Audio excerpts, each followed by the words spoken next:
Guys, আমাদের উস্তাদ এই যে চৌকাঠ লাগাচ্ছে, তারপরে খিলাম বসাচ্ছে, আপনারা দেখতে পাচ্ছেন। হ্যাঁ, এখানে উপস্থিত আছে আমাদের বাবুল গাজী, যিনি আমাদের এই এত বড় বিল্ডিংয়ের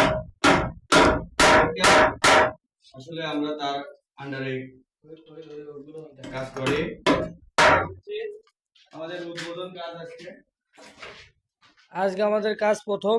আমরা দেখাচ্ছি আপনাদের, আমরা চৌকাঠগুলো সেট করেছি, দেখতে পাচ্ছেন ভিউয়ার্স।